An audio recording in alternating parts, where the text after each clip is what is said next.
Hi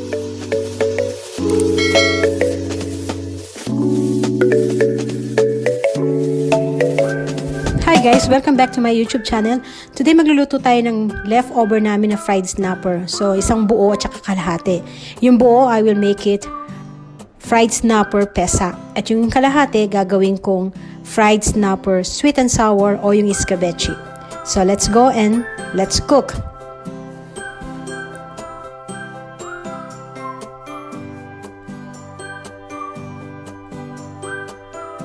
So dito tayo sa ating first recipe.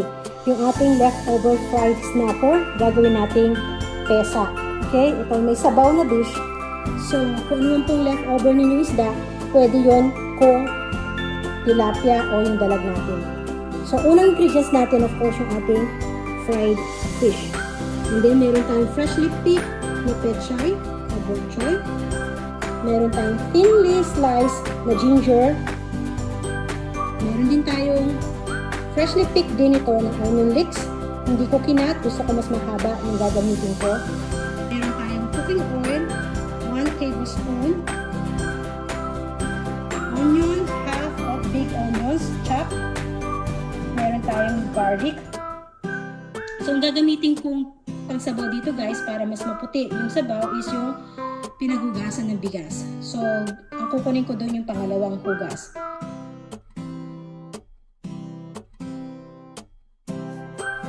So ngayon dito naman tayo sa ating sweet and sour fried snapper na leftover. Kanina sana gagawin ko lang yung ating pesa. But then may nagpo-protesta na gusto din daw nilang matikman yung ating sweet and sour. So si ating kuti ay generous pagdating sa pagluluto. So pinagbigyan ko both. Matitikman nila yung ating pesa at yung ating sweet and sour. So umpisa na natin sa ingredients ang ating sweet and sour. Meron tayong green bell pepper. Meron tayong 1 tablespoon of cornstarch. Kung wala kayong cornstarch, pwede naman yung flour lang. Meron tayong 1/4 cup of vinegar. 1/4 cup brown sugar. Meron tayong 1 tablespoon of cooking oil. Meron tayong 1 tablespoon of soy sauce. Kakailangan din natin ng garlic. Yung ating of course onion leeks na ginulian ko, naka-julienne cut yan.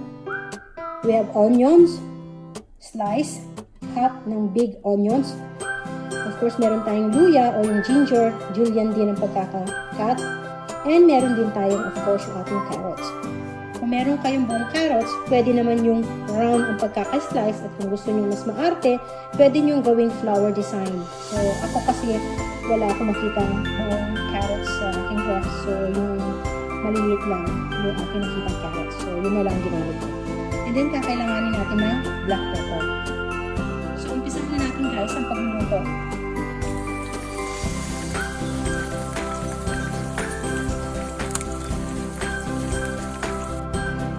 Unang step natin guys, yung ating sauce para sa ating sweet and sour. So simple lang, pagsasama-samahin natin yung 4 na ingredients na nabanggit kanina.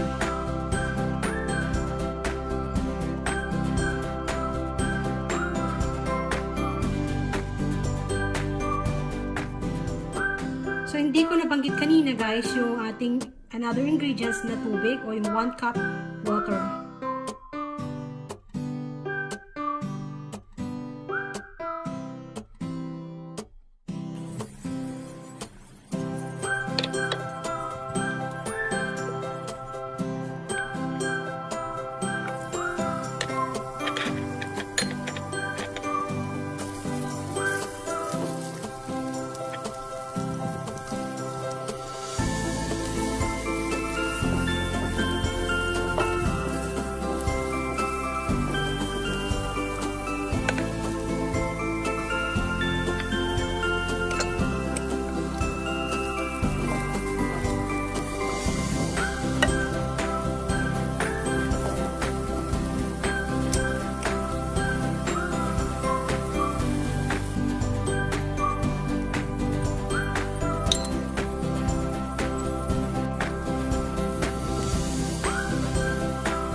So guys, ayan na, tapos na tayo sa pagluluto ng ating fried snapper sweet and sour at yung ating spesang fried snapper.